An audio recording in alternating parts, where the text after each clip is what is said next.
Thank you. చాలా బాగా action చేశారు, బాగుంది, సంతోషము. వెంటనే మళ్ళీ అవకాశం ఉండదు కాబట్టి ఇంకొక పాట వాళ్ళు పాడతారు. మరి ఎవరు ఇందులో సెలెక్టెడ్ మెంబర్స్ లాగా ఉన్నట్టున్నారు, తొందరపడిపోతున్నారు వాళ్ళు కూడా. సరే, మంచిది. ఆ పాట మనం విందాం. చాలా మీనింగ్ఫుల్గా ఉంది, చాలా బాగుంది.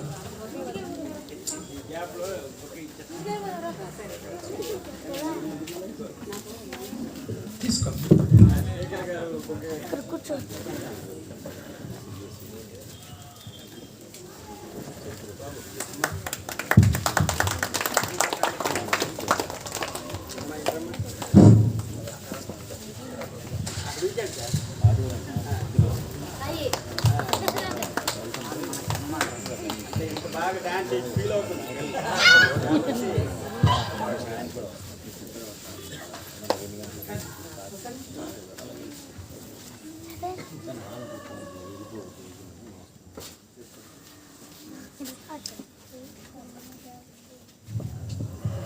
గాయత్రి, కీర్తి, జనని వీళ్ళు ముగ్గురు ఒక చిన్న పాట పాడతారు.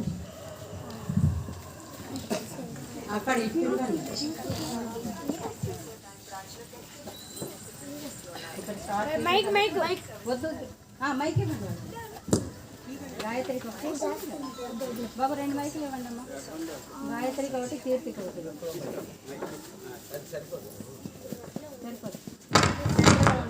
సరిపోదు. లేదు, 2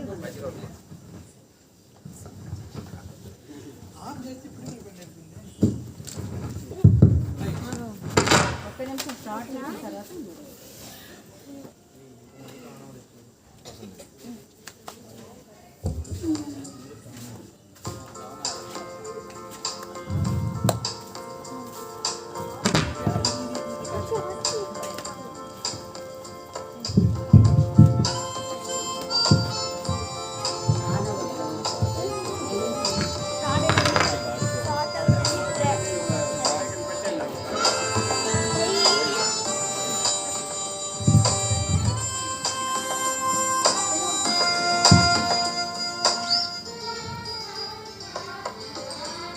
నీలి ఆకాశమే నీరాక కోసమే తపించనే తరించనే తలంచనే నీలి ఆకాశమే నీరాక కోసమే తపించనే తరించనే తలంచనే తపించనే తరించనే తలంచనే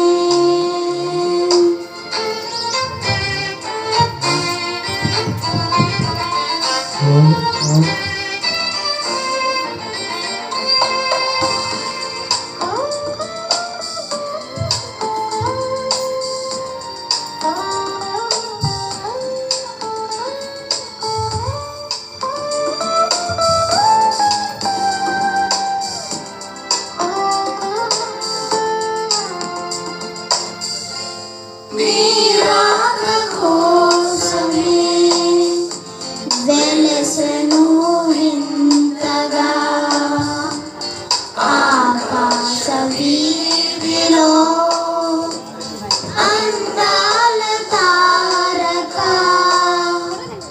నీరాక కోసమే వెలసెను ఇంతగా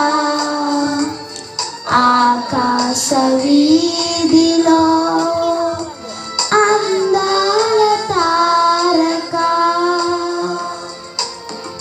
నీరాకతో యుగమంతయు నీ మహిమతో నిండెనే నీ వెలుగుతో నిండెనే నీలి ఆకాశమే నీరా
శుభవార్త చాటిరి, అర్చించిరి, అర్పించిరి తమ్మగా హల్లెలూయా. దేవుని గొర్రె పిల్లకే నీ ఆకాశమే, నీ రాక కోసమే తపించనే, తరించనే, తలంచనే, ఆకాశమే, నీ రాక కోసమే తపించనే, తరించనే, తలంచనే, తపించనే, తరించనే, తలంచనే.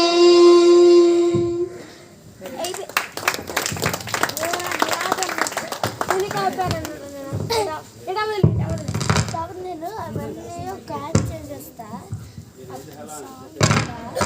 అక్కడ సాంగ్ అంతా వచ్చేసింది. ఇదిగోండి చందు, చంద్ర రావట్లే.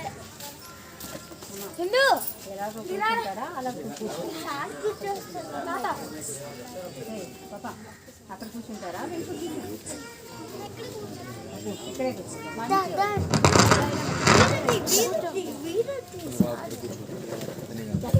ఇక్కడ కూర్చో. నువ్వు వచ్చురా. అది నాకు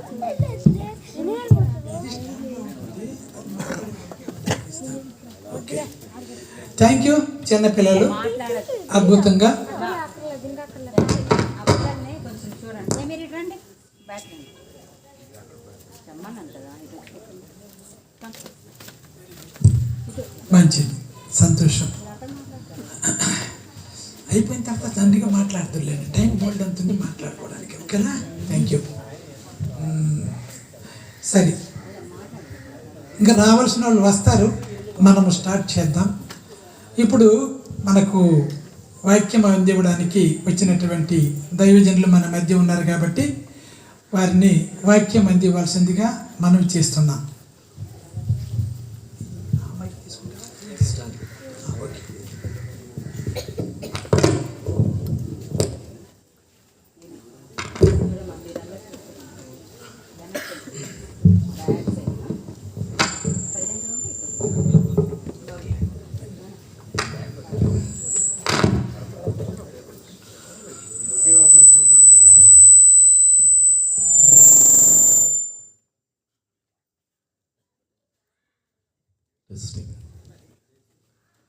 అది 1654 సంవత్సరం నవంబర్ 23వ తారీఖు. మ్యాథ్స్లోను ఫిజిక్స్లోను ప్రపంచంలో అత్యంత ప్రసిద్ధిగాంచిన ఒక ప్రొఫెసర్ ఉన్నారు. ఆయన తన ల్యాబొరేటరీ నుంచి ఇంటికి వెళ్తారు. ఓకే, ఆయన పేరు బ్లెయిస్ పాస్కల్. French scientist. ఆయన తన ప్రయోగశాల నుంచి ఆయన ఒక గుర్రం ఉన్న బండి మీద ఆయన ప్రయాణం చేస్తున్నాడు. ప్యారిస్లో న్యూలీ అనే ఒక బ్రిడ్జ్ మీద ఆయన ఆ గుర్రపు బండి మీద వెళ్తున్నప్పుడు, అది చాలా పురాతనమైన బ్రిడ్జ్, ఆ ఫ్రీక్వెన్సీ మ్యాచ్ అయ్యి ఆ బ్రిడ్జ్ కూలిపోతుంది. బండి గుర్రం రెండు, మీరు తడిచిపోతున్నారా? చాలా మంది నుంచి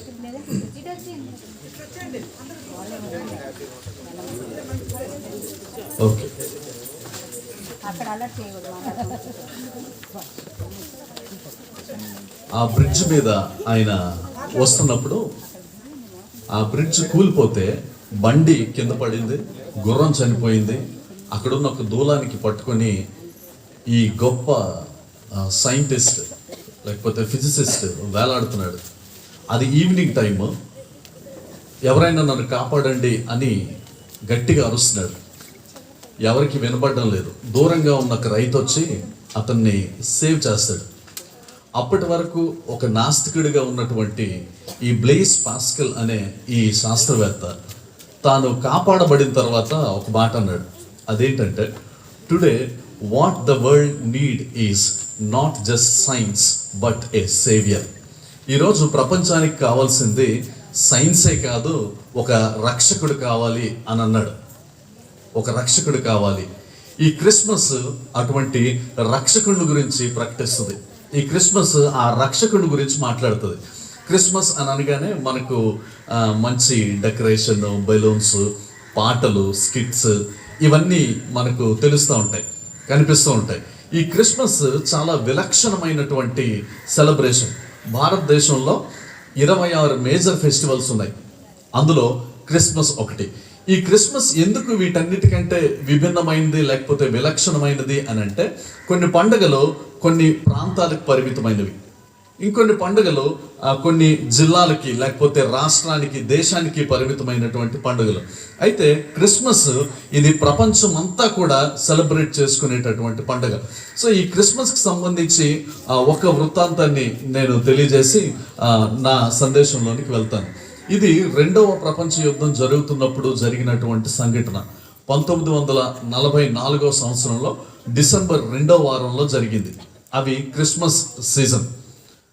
జర్మన్ సైన్యాలు, అమెరికన్ సోల్జర్స్ చాలా భీకరంగా వాళ్ళు ఫైట్ చేస్తున్నారు.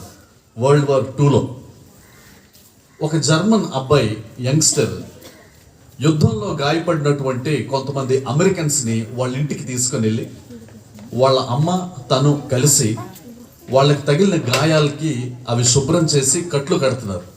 ఈలోగా ఆ సంగతి జర్మన్ సోల్జర్స్కి తెలిసింది. వాళ్ళు ఆ ఇంటికి వచ్చేసారు.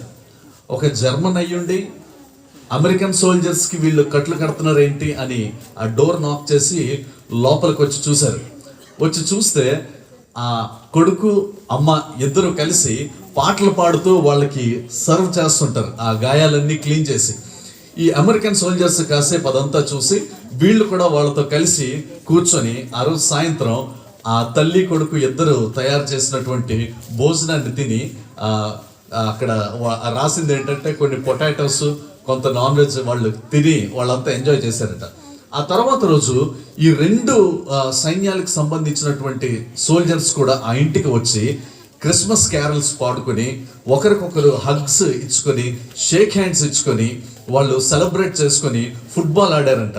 విషయం ఏంటనంటే, క్రిస్మస్లో ఉన్నటువంటి సందేశం అది శత్రువుల హృదయాల్ని కూడా ప్రభావితం చేయగలిగినటువంటి సందేశం.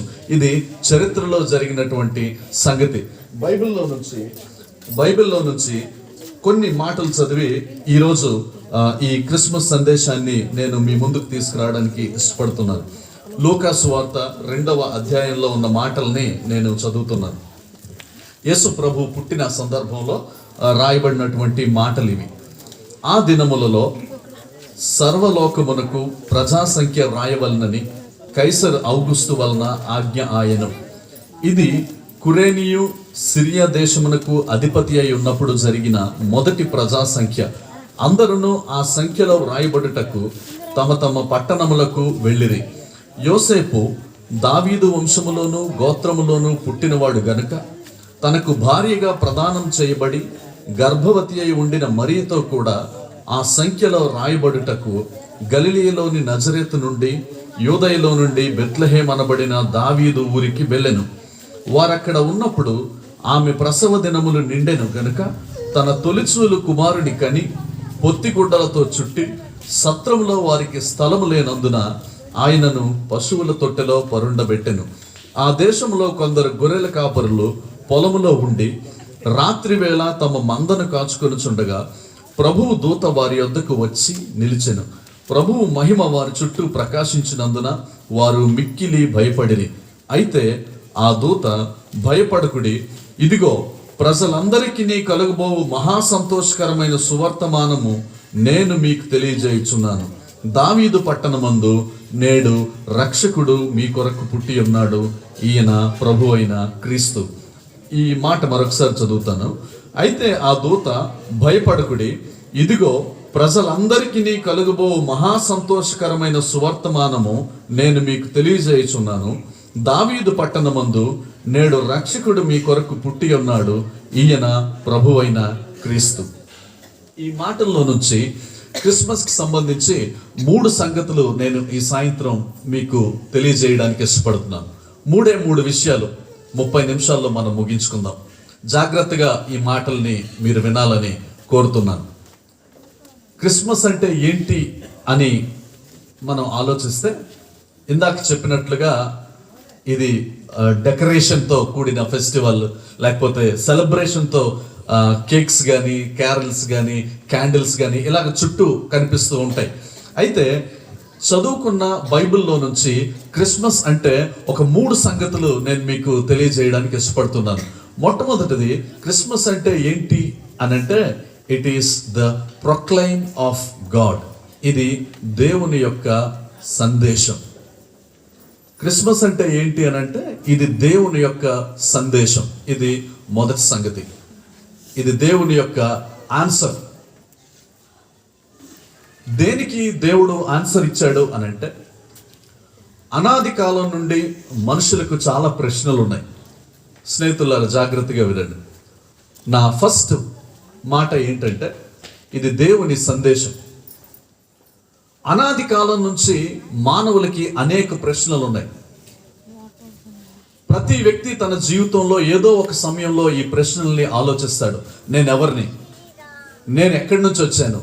నేను ఎక్కడికి వెళ్తాను? అన్ని నాగరికతల్లో కూడా మానవులు దీన్ని ఆలోచించారు. ఎవరో తనకు తెలియని, తన్ని చేసిన దేవుడితో కనెక్ట్ అవ్వాలని అన్ని నాగరికతల్లోనూ మనుషులు ప్రయత్నించినట్లు మనం చూస్తాం. ఈజిప్ట్ నాగరికతలో కానీ, మనం చదువుకునే సింధు లోయ నాగరికతల్లో కానీ మానవులు తమకంటే గొప్పవాడైన దేవుడితో సంబంధం పెట్టుకోవాలని వాళ్ళు వెతుకులాడుతూ వస్తున్నారు. వాళ్ళు దేవుని గురించి వెతుకులాడుతున్నారు. ప్రతి వ్యక్తిలో కూడా ఈ సెర్చ్ ఉంది. ఎందుకనంటే మనం అటువంటి విధానంలో తయారు చేయబడ్డాం. దేవుడు మనిషిని చేసినప్పుడు ఈ మానవుడికి తన ఇంటెలిజెన్స్ని ఇచ్చాడు, తెలివితేటలు ఇచ్చాడు, అలాగే లాజిక్గా ఆలోచించే ఎబిలిటీని ఇచ్చాడు, తనని గూర్చి తెలుసుకునే క్యూరియాసిటీని ఇచ్చాడు. అంటే ప్రతి మనిషి కూడా తన జీవిత కాలంలో ఎప్పుడో ఒకప్పుడు తనని సృష్టించిన దేవుని గురించి ఆలోచిస్తాడు. ఇలాగా మానవులు వెతుకుతూ ఉన్నారు. దేవునితో సంబంధం పెట్టుకోవాలని మానవులు ఎదురు చూస్తూ ఉన్నారు. వాళ్ళ ప్రార్థనలో కూడా నన్ను సత్యంలోనికి నడిపించండి, నన్ను వెలుగులోనికి నడిపించండి, నన్ను జీవంలోనికి నడిపించండి అని దేవుని గురించి మనుషులు ఎదురు చూస్తున్నటువంటి సమయంలో దేవుడిచ్చినటువంటి సందేశం ఇది. అయితే ఇలా వెతుకుతున్నటువంటి మనిషి ఎప్పుడు కూడా దేవుణ్ణి కనుగొనలేకపోయాడు. కారణం ఏంటంటే, మానవుడు పరిధులు కలిగిన వాడు, దేవుడు పరిమితులు లేనివాడు. మానవుడు అవధులు కలిగిన వాడు, దేవుడు అనంతుడు. మానవుడు పాప స్వభావం కలిగిన వాడు, దేవుడు అత్యంత పరిశుద్ధుడు. అందుకనే మనుషులు దేవుని గురించి వెతుకుతున్నారు, కానీ ఆ మనుషులు దేవుణ్ణి కనుగొనలేకపోతున్నారు. ఎందుకంటే మానవుడికి దేవునికి అంత గ్యాప్ ఉండిపోయింది. అనాది కాలం నుంచి కూడా మనుషులు వెతుకుతూ వస్తున్నారు దేవుడితో సంబంధం పెట్టుకోవాలని.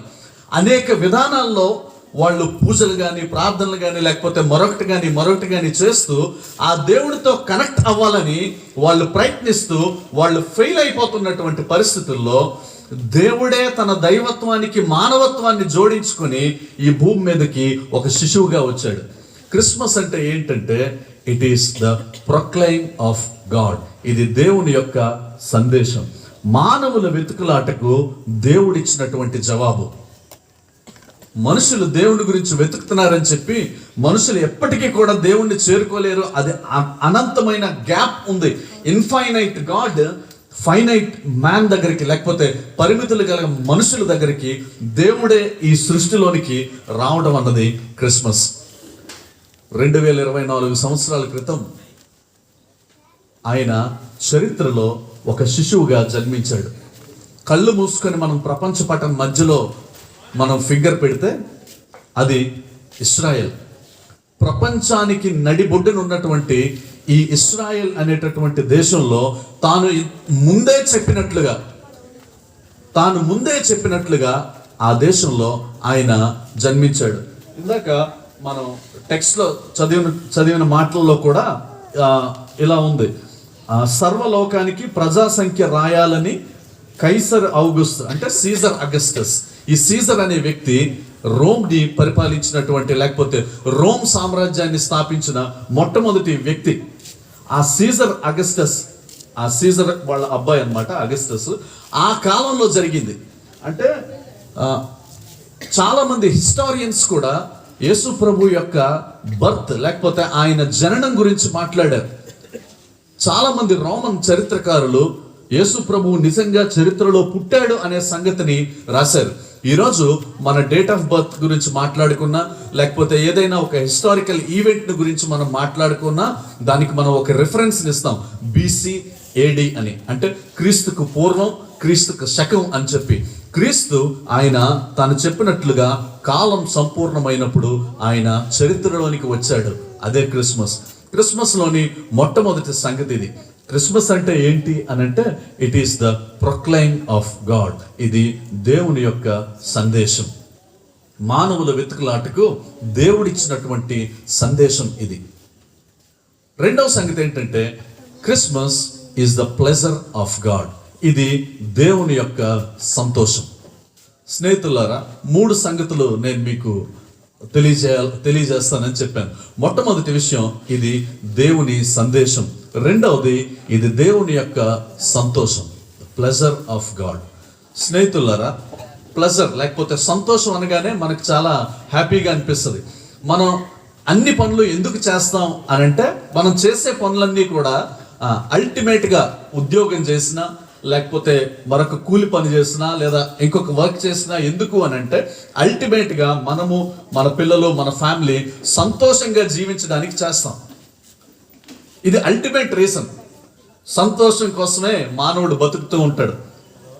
ఎందుకు ఇది చేస్తున్నావు, ఎందుకు డబ్బులు సంపాదిస్తున్నావు, లేకపోతే ఎందుకు చదువుతున్నావు అంటే, అల్టిమేట్ రీజన్ ఏంటంటే, నేను హ్యాపీగా ఉండాలి, నేను హ్యాపీగా ఉండాలని.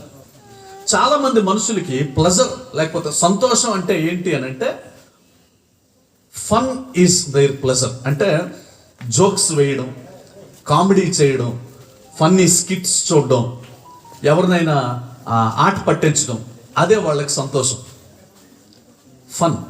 ఇంకొంతమందికి సంతోషం ఏంటంటే ఫుడ్, మంచి భోజనం తింటే వాళ్ళకి సంతోషం. ఇంకొంతమందికి సంతోషం ఏంటంటే ఫిల్మ్స్, మంచి యూట్యూబ్ వీడియోలను లేకపోతే రిలీజ్ అయిన మూవీస్ను చూస్తే వాళ్ళు సంతోషంగా ఉంటారు. ఇంకొంతమందికి ఫ్యాషన్, మంచి బట్టలు వేసుకొని కాస్ట్లీ గ్యాడ్జెట్స్, లేటెస్ట్గా వచ్చినటువంటి ఫోన్స్, ఇవి యూస్ చేయడం వాళ్ళకి సంతోషం. అంటే ఒక్కొక్కరికి ఒక్కొక్క మోడ్ ఆఫ్ ప్లెజర్ ఉంది. అయితే స్నేహితులారా, జాగ్రత్తగా గమనిస్తే ఇవేవి కూడా మనిషికి పర్మనెంట్ ప్లెజర్ని ఇవ్వలేవు. అంటే శాశ్వతమైన సంతోషాన్ని కలిగించలేదు. ఒక మూవీ చూస్తున్నంతసేపే అతను సంతోషంగా ఉండొచ్చు, కానీ ఆ తరువాత ఆ సంతోషం తన లైఫ్లో కొనసాగదు. మంచి డెలిషియస్ ఫుడ్ తింటున్నప్పుడే అతడు హ్యాపీగా ఫీల్ అవ్వచ్చు, కానీ ఆ తరువాత ఆ సంతోషం అతనికి కొనసాగదు. మై ఫ్రెండ్స్, అధికారం కూడా మనుషులకి సంతోషాన్ని ఇవ్వలేదు. డబ్బులు కూడా మనిషికి సంతోషాన్ని ఇవ్వలేవు, సంతోషాన్ని ఇవ్వలేవు. ఈరోజు మనం చూస్తే మన తెలుగు ఫిల్మ్ ఇండస్ట్రీలో కానీ, లేకపోతే బాలీవుడ్లో కానీ కూడా చాలామంది పేరు కన్నటువంటి నటులు సైతం, అంటే జనాల్ని ఎంటర్టైన్ చేసే నటులు సైతం వాళ్ళ జీవితంలో ఉన్న చీకటి కోణాన్ని తట్టుకోలేక సూసైడ్స్ చేసుకుంటున్నటువంటి పరిస్థితుల్లో వాళ్ళు ఉన్నారు. ఇవి మనిషికి సంతోషాన్ని ఇవ్వలేకపోతున్నాయి, మానవుడికి ఆనందాన్ని కలిగించలేకపోతున్నాయి. 2 వారాల క్రితం బెంగళూరులో ఒక సాఫ్ట్వేర్ డెవలపర్గా ఉద్యోగం చేస్తున్న గౌతమి అనే ఒక అమ్మాయి తను సూసైడ్ చేసుకొని చనిపోయింది. చాలా మంచి కాలేజ్లో చదువుకుంది, చక్కటి ఉద్యోగం సాధించింది, కానీ డబ్బులు వస్తున్నాయి, మంచి విలాసవంతమైన లైఫ్ ఉంది, కానీ జీవితంలో ఎక్కడో ఒక అభద్రతా భావం ఉంది. తన రిలేషన్షిప్స్లో ఫెయిల్ అయిందట, అందుకని చెప్పి తన లైఫ్ని ఎండ్ చేసుకుంది. ప్లెజర్. ఇవి మనిషికి సంతోషాన్ని ఇవ్వలేకపోతున్నాయి. ఏదో సాధిస్తాననుకుంటున్నటువంటి మనిషి ఇంకా దుఃఖంలోనే మునిగిపోతున్నటువంటి పరిస్థితులు మనం గమనిస్తాం. యాపిల్కి సిఇఓగా చేశాడు ఆయన, స్టీవ్ జాబ్స్ అని. ఆయన చాలా ధనం ఉంది. ప్యాంక్రియాటిక్ క్యాన్సర్ వచ్చినప్పుడు ఆయన అన్నాడు, నా దగ్గర ఉన్న డబ్బులన్నీ నేను ఇస్తాను, నా కోసం ఎవరైనా ఈ నొప్పిని భరిస్తారా? డబ్బులతో మంచి బెడ్ కొనుక్కోవచ్చు కానీ నిద్రని కొనుక్కోలేరు. డబ్బులతో మంచి ఫుడ్ని కొనుక్కోవచ్చు కానీ ఆకలిని వాళ్ళు కొనుక్కోలేరు. బయటికి సంతోషంగా ఉన్నట్టు కనిపిస్తాం కానీ లోపల సంతోషం లేదు.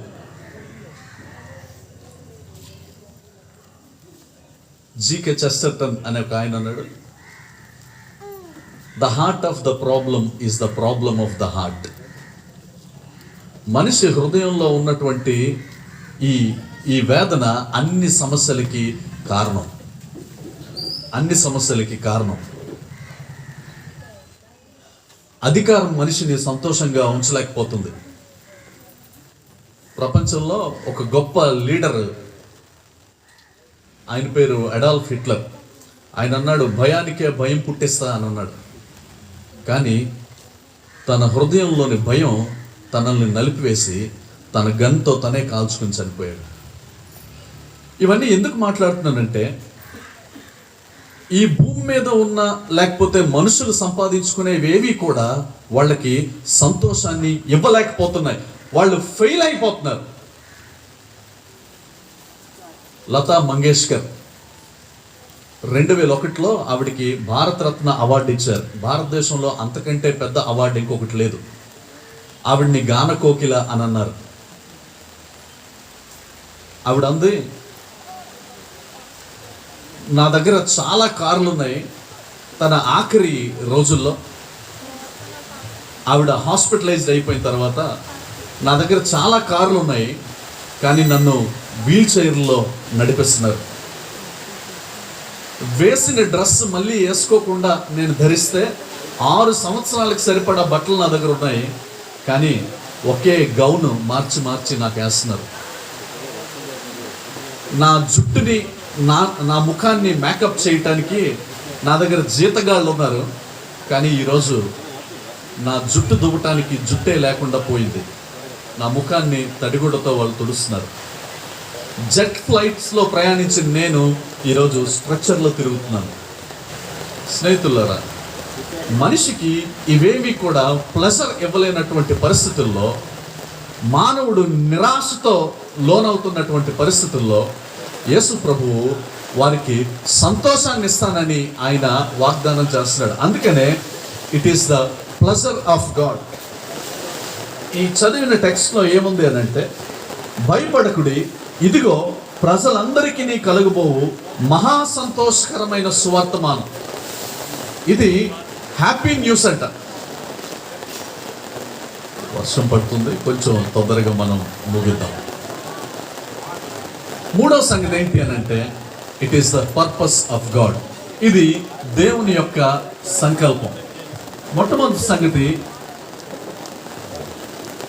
కొంచెం ఆ వాటర్ పడుతున్న వాళ్ళు ఎవరైనా ఉంటే అలా ముందు సీట్స్లోనికి వచ్చేయండి.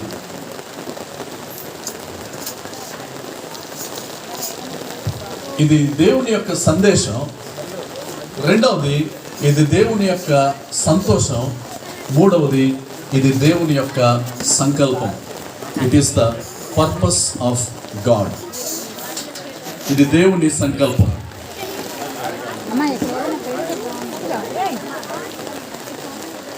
5 నుంచి 10 నిమిషాల్లో మనం ముగించుకుందాం. ఏంటి దేవుని యొక్క సంకల్పం అనంటే, ప్రతి మనిషిలో కూడా పాపం ఉంది.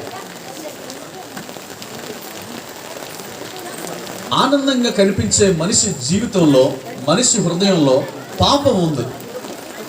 ఈ పాపం, బైబిల్ ఏం చెప్తుందంటే, పాపం వల్ల వచ్చే జీతం మరణం అని.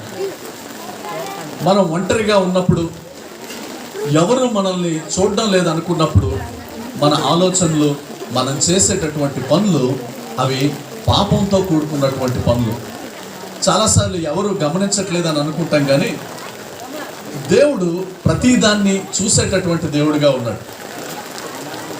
ఈ పాపానికి శిక్షగా ఉన్నటువంటి మరణం నుంచి విడిపించడానికి దేవుడు ఈ లోకంలోనికి వచ్చాడు. ఒకవేళ యేసు ప్రభువునే మనం అడిగితే, మీరెందుకు మనిషిగా ఈ లోకంలో పుట్టారు అని అంటే, ఆయన అంటారు, నశించిన దానిని వెదకి రక్షించడానికి నేను ఈ లోకంలోనికి వచ్చాను అని. ప్రియమైన స్నేహితులారా, ఈ సాయంత్రం దేవుని యొక్క సంకల్పాన్ని కొద్దిసేపు మన జీవితంలో ఆలోచించడానికి ప్రయత్నం చేద్దాం. మన జీవితంలో పాపం ఉంది అని మనం గుర్తిద్దాం. ఆనందంగా ఉన్న, ఎంతో సంతోషంగా కనిపిస్తున్న మన హృదయంలో ఉన్నటువంటి ఈ పాపం దేవుని యొక్క శిక్షకి గురి చేసేదిగా ఉంది. అయితే ఈ పాపం నుంచి విడిపించడానికి దేవుడే మానవుడై ఈ లోకానికి వచ్చి మన పాపాన్ని ఆయన మీద వేసుకుని మన శిక్షని ఆయన సిలువలో భరించి ఆయన మరణించి సమాధి చేయబడి తిరిగి 3వ దినాన్ని లేచాడు. ఈ విషయాన్ని ఎవరైతే అంగీకరిస్తారో, ఈ విషయాన్ని ఎవరైతే విశ్వసిస్తారో వారి హృదయాల్లోనికి ఆయన వచ్చి వారి జీవితాన్ని ఆయన మారుస్తానని ఆయన వాగ్దానం చేశాడు. తను ఎందరు అంగీకరిస్తారో వాళ్ళందరికీ ఆయన తన కుమారులు అవటానికి అధికారం ఇస్తానని ఆయన వాగ్దానం చేశాడు. కాబట్టి ఈ సాయంత్రం మనం ఆలోచిద్దాం. ఈరోజు దేవుడు మీ జీవితాల్లో కలిగి ఉన్నటువంటి ఈ సంకల్పాన్ని గుర్తించే ప్రయత్నం చేద్దాం. ఈ ప్రణాళికని గుర్తించే ప్రయత్నం చేద్దాం.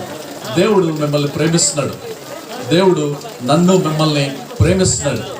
ఆయన మన కోసం మానవుడై జన్మించి మన పాపాన్ని ఆయన తన మీద వేసుకుని ఆయన సిలువలో చనిపోయి సమాధి చేయబడి తిరిగి 3వ దినాన్ని లేచాడు. ఆయన ఈ విషయాన్ని విశ్వసించిన వాళ్ళని ఆయన తన కుమారులుగా, తన పిల్లలుగా చేసుకుంటాడని ఆయన వాగ్దానం చేశాడు. చిన్న ప్రార్థన చేసుకుని మనం ముగించుకుందాం. చిన్న ప్రార్థన చేసుకుందాం. దయచేసి మీ కళ్ళు మూసుకొని ఒక్క నిమిషం మీరు ప్రార్థన చేయాలని లేకపోతే ఆలోచించాలని కోరుతున్నాను. ప్రియమైన మా తండ్రి, మా ప్రభువు, మీకు వందనాలు చెల్లించుకుంటున్నాం. మమ్మల్ని ప్రేమించి పాపం నుండి మమ్మల్ని విడిపించడానికి ఈ లోకానికి మీరు వచ్చారు. మానవుడిగా ఈ లోకంలో మీరు జన్మించి మాకు రావాల్సిన శిక్షని మీరు మీపై వేసుకుని సిలువలో మరణించి సమాధి చేయబడి తిరిగి లేచారు. మా పాపం మీ మీద మోపబడింది.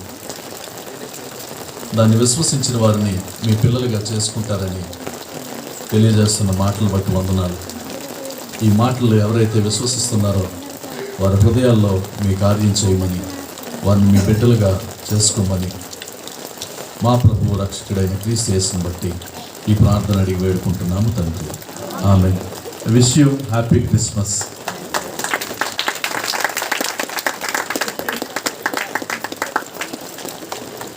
Thank you brother. మంచి విషయాలు తెలియజేశారు. ఇంకొక 10 నిమిషాలు కానీ ఈ వర్షం కరుణించి ఉంటే బాగుండేది. సరే, అది దేవుని ఉద్దేశం, మనమేమి ఏం చేయలేం. సరే, ఇప్పుడు మనము ప్రోగ్రాం అంతా ముగింపులోకి వచ్చాం. కేకు కట్ చేయటం లేదు. ఎందుకనంటే అది కేక్ తేవడం తెచ్చారు, కానీ ప్రతిసారికి ఇది కట్ చేయడం, పూసుకోవడం, తుడుచుకోవడం ఇది ఒక చిన్న వ్యవహారం అని కేక్ కట్ చేయడం మానేసాం. కానీ కేక్ మాత్రం తేవడం జరిగింది. లాస్ట్ నుంచి 3 నిమిషాల్లో బ్రదర్స్ అందరికీ కేక్స్ ఇచ్చేస్తారు, అయిపోతుంది అక్కడికి. వెంటనే మనము ఇక్కడ భోజన సహవాసం ఉంది, వచ్చినటువంటి ప్రతి ఒక్కరు కూడా భోంచేసి వెళ్ళాలని మనం చేసాం. ఈ లోపల స్టేజ్ మీద ఉన్నటువంటి పెద్దలు ఒక్కొక్క 2 మాటలు మాట్లాడతారు.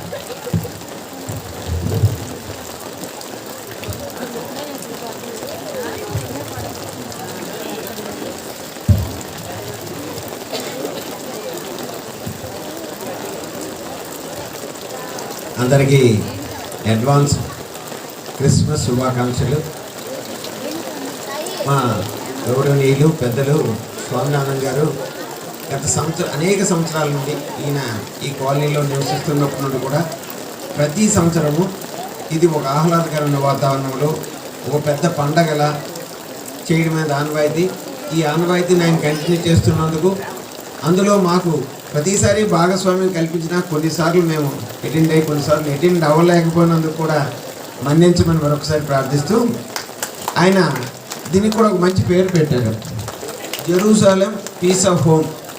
అంటే మనమున్న ప్రదేశం శాంతిగా ప్రశాంతంగా ఉండాలి. కరెక్టే. మా సత్యసేన అంటే నేను ఇక్కడ వరకు మా కాలనీ వరకు లిమిట్ చేసేటప్పుడు మా కాలనీలో ఇటువంటి ప్రార్థనల వల్లే ఈ కాలనీగా ప్రశాంతత వచ్చిందని. ఏ మతమైనా, ఏ గోత్రమైనా, ఏ జాతి అయినా సర్వమానవ సౌభృత్యానికి ప్రతి ఒక్కరూ పాటుపడాలి. ఎందుకంటే ఈరోజు బైబిల్ కానీ, ఖురాన్ కానీ, భగవద్గీత కానీ ఏదైనా మనిషిని ఏం చేస్తుంది? మనిషిని ఒక మంచి కోణంలో నడిపించి ఓ మనిషి మహనీయుడిగా మారడానికి ఇవి ఉపకరణాలు, ఆయుధాలు. మనం ఏది తీసుకోవచ్చు, మీకు చాయిస్ ఆఫ్ యువర్స్. మీరు బైబిల్ నమ్మితే బైబిల్ నమ్మండి, ఖురాన్ నమ్మితే ఖురాన్ నమ్మండి, భగవద్గీత ఏది కూడా ఒట్టిగిపోదు. అది ఒక అనుసరణీయమైన గ్రంథం ప్రపంచం యావత్తు. కాకపోతే ఈరోజు ఇప్పుడు ఇజ్రాయిల్ అన్నారు, చూసాం మనం కాలగంలో అక్కడ ఎంత శాంతి ఉంటే అంత అశాంతిగా ఉంది ప్రపంచంలో. దానికి కారణం ఎవడు? మానవులు, మన పాలకులు. ఇజ్రాయిల్ ఈరోజు పూర్తిగా బాంబు దాడులతో అంటే అది ఆ ఘర్షణ ఎందుకు? సామ్రాజ్య స్థాపన, సామ్రాజ్య విస్తరణ. అంటే పాలకుల తాలూకా ధోరణి మారింది. ప్రజలు సక్రమంగా ఉన్నారు కానీ పాలకులు దుర్మార్గంగా వ్యవహరిస్తున్నారు. ఈరోజు మన భారతదేశం తీసుకున్నా చూడండి, జమిలీ అన్నకులు అంటారు ఒకే దేశం ఒకే మతం ఉంటుంది. ఎక్కడా లేదు. అది లౌకిక రాజ్యానికి విరుద్ధం. నేను దాన్ని ఖండిస్తాను. అందరూ అన్ని మతాలు ఉండాలి, అన్ని కులాలు ఉండాలి. అడవి అనేసరికి అన్ని ప్రాణులు ఉండాలి, అప్పుడే ఎకో సిస్టమ్ అనేది బ్యాలెన్స్ అవుతుంది. ఈరోజు ఏదీ లేకుండా సూర్యుడు టైంకి ఉదయిస్తుండు, టైంకి అస్తమిస్తుండు. నదులు, సెలయేర్లు ప్రవహిస్తున్నాయి. సముద్రం దాని పని నిర్వర్తిస్తుంది. ప్రకృతి వృక్షాలు దానికి ఎవరు మనం ఏం అడగలేదు కానీ అవి పూలు ఫలాలు ఇచ్చి మనిషి అన్నది. అంటే ఈ 83,000 కోట్ల జీవరాశుల్లో 83 లక్షల జీవరాశుల్లో అత్యున్నతమైన జీవితం మానవ జీవితం. అటువంటి మానవ జీవితాన్ని సన్మార్గంలో నడిపించుకోవడానికే ఈ మతాలు. యాక్చువల్గా కంపారిజన్ చేసుకున్నప్పుడు కూడా భగవద్గీతను కంపేర్ చేసుకున్నప్పుడు యెహోవా నుండి క్రీస్తు వరకు కానీ, అలాగే కృష్ణుడి నుండి అర్జునుడి వరకు కానీ ఇవన్నీ సమసమాజ స్థాపనకు పాటుపడ్డారు.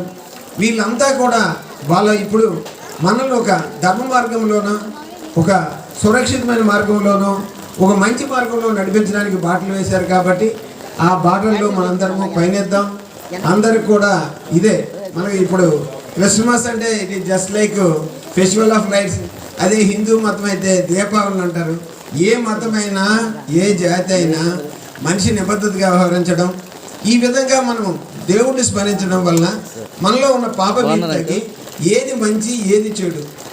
ఎందుకంటే ఈరోజు మనం చూస్తున్న అనేక సమాజం, మనం ఇప్పుడు సినీ ఫీల్డ్ సార్ చెప్పారు, సినీ ఫీల్డ్ కానీ, ప్రముఖుల జీవితాలు కానీ, అనేక మంది కోట్లాధికారుల జీవితాల నుండి చూసేటప్పుడు వాళ్ళు ఎవరు కూడా సంతృప్తిగా లేరు. అంటే సంతృప్తి అనేది నువ్వు తెచ్చుకున్న దాన్ని బట్టి, నువ్వు పొందేదాన్ని బట్టి, నువ్వు ఫీల్ అయ్యేదే బట్టి. సైకిల్ మీద ఉండేవాడు నేను సైకిల్ మీద హ్యాపీగా వెళ్తున్నాను, నడిచేవాడి కన్నా నేను అదృష్టం ఫీల్ అయినప్పుడు సంతృప్తిగా ఉంటాడు. అదే మోటార్ సైకిల్ చూసాడు అనుకోండి, ఆడికి అసంతృప్తి స్టార్ట్ అవుతుంది. మోటార్ సైకిల్ మీద కారును చూసి అసంతృప్తి స్టార్ట్ అవుతుంది. అదే కారు మీద వెళ్ళేవాడు విమానం చూసి అసంతృప్తి స్టార్ట్ అవుతుంది. తృప్తి అనేది మన చేతుల్లో ఉంది. తృప్తిగా జీవించడానికి మనమే, మన సమాజం మనకు అనేక అవకాశాలు కల్పించగలిగితే మంచి జీవితాన్ని, మంచి వ్యక్తిత్వంతో ఈ మహనీయులు యేసు ప్రభువు చెప్పిన ఆచరణలు ఆచరిస్తూ మనం కూడా సన్మార్గంలో వెళ్ళాలని. అలాగే క్రిస్టియన్ సోదరి మనకు నాకు ఒకటి నచ్చింది.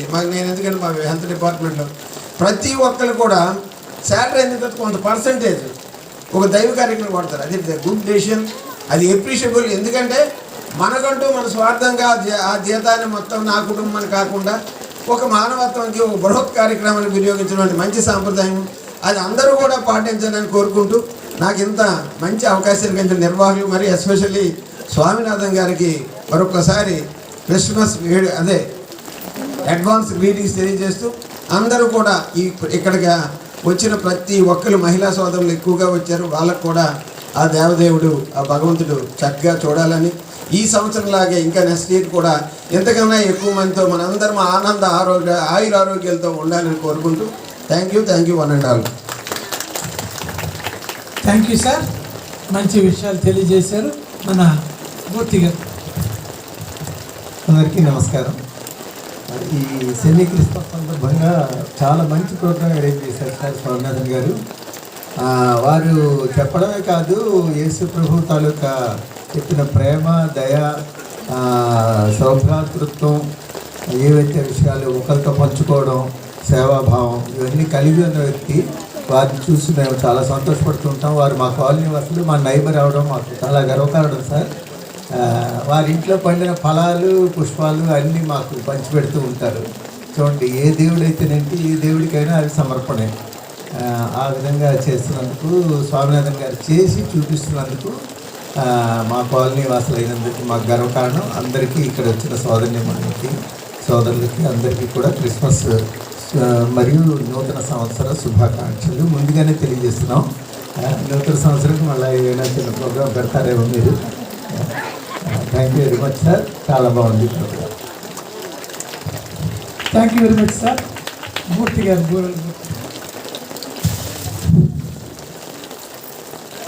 ఈరోజు మన స్వామినారాయణ గారి పిలుపు మేరకు జాతీయ సమైక్యతా భావం అనేది ఎక్కడో రాజకీయ నాయకుల దగ్గర నుంచి నేర్చుకోవాల్సిన అవసరం మనకు లేదు. నేషనల్ ఇంటిగ్రేషన్ అంటే ఏంటి? అన్ని మతాలు, అన్ని జాతులు ఒకచోట కూడి దేవుణ్ణి స్మరించడం, లేదంటే ఓ మంచి ప్రార్థన చేయడం, ఇవన్నీ మన కాలనీలో ముఖ్యంగా ఈ స్వామినాథన్ గారు నేషనల్ ఇంటిగ్రేషన్ లేక ఆయన చాలా పాటుపడుతున్నట్లుగా నాకు కనిపిస్తున్నది. ఎందుకంటే ఒక క్రైస్తవ మతమే కాదు, హిందూ మతాలని, మిగతా ముస్లిం సోదరులని అందరినీ కూడా ఈ కార్యక్రమానికి పిలిచి వారు జాతీయ సమైక్యతా భావాన్ని చాటుతున్నారు. వాళ్ళకి నా ధన్యవాదాలు తెలుపుతున్నాను. ముందుగా ఈ సభకు హాజరైనందువారికి అడ్వాన్స్గా క్రిస్మస్ శుభాకాంక్షలు తెలుపుతున్నాం. ఈ కాలనీలో ప్రతి సంవత్సరం కూడా మన స్వామినాథన్ గారు ఈ కార్యక్రమాన్ని ఒక పండగ వాతావరణంలో జరుపుకుంటూ మనమంతా ఒకటే అని చాటి చెప్తూ మన అందరికీ కూడా ఈ దైవ ప్రార్థన అనేది కూడా ప్రతివారు చేయాలి, దానివల్ల ఎంతో శాంతి కలుగుతుందని ఒక సందేశాన్ని ఇస్తూ ఈ సభను నిర్వహిస్తున్నాం. ఆయనకి ధన్యవాదాలు చెప్తాం. Once more happy Christmas day. Thank you very much sir. PV Ramanareddy garu, మన పిఏఓ గారు కొంచెం ఆలస్యంగా వచ్చారు. చాలా వందనాలు సార్ మీరు రావడం. 2 మాటలు మాట్లాడారు. అందరికీ నమస్కారం సార్. నేను శ్రీకాకుళం అయితే నాకు కొత్త అండి. 1 మంత్ బ్యాకే ప్రమోషన్ మీద పే అండ్ అకౌంట్స్ ఆఫీసర్గా వచ్చి జాయిన్ అయ్యాను. మనకు మధు గారు వచ్చేసి నాకు దగ్గర 10 సంవత్సరాల నుంచి తెలుసు. ఆయన ఆహ్వానం మేరకు ఇక్కడికి రావడం జరిగింది. తర్వాత ఇంకొకటి ఏంటంటే, నాకు యాక్చువల్గా ఈ శ్రీకాకుళం టౌన్ కొత్త కాబట్టి ఇక్కడికి రావడం కూడా కష్టమనే ఉద్దేశంతో ఆలోచిస్తూ ఉంటే మధు గారే వచ్చి తీసుకురావడం జరిగింది. ఈ సభ అంటే సభ అనకూడదు, కానీ ఈ డివోషనల్ టైపు అందరం ఒక దగ్గర కూడి ఒక ప్రార్థన చేసుకోవడం అనేటువంటిది చాలా మంచి విషయం. అది మనము మతాలను బట్టి ఒక్కొక్కరు ఒక్కొక్క దేవుణ్ణి నమ్మవచ్చు, అది వాళ్ళ వరకు ఉంచుకొని, బట్ ఇటువంటి సందర్భం వచ్చినప్పుడు అందరము కలిసి మనము ఏకీకృత భావాన్ని తెలియజేసుకుంటూ అందరం కలిసిమెలిసి ఒకే కుటుంబంగా నడవడం అనేటువంటిది చాలా మంచి విషయం అందుకు ఇక్కడ అందరం కూడి ఈరోజు క్రిస్మస్ సందర్భంగా అనుకోవచ్చు, లేదంటే ఒక మంచి మనసుతో ఒక దగ్గర కూర్చొని మంచి విషయాలు చర్చించడం అనేది చాలా హర్షించదగ్గ విషయం. సో నేను పెద్దగా డివోషనల్గా ఎక్కడ ఏమీ మాట్లాడిన సందర్భాలు లేవండి.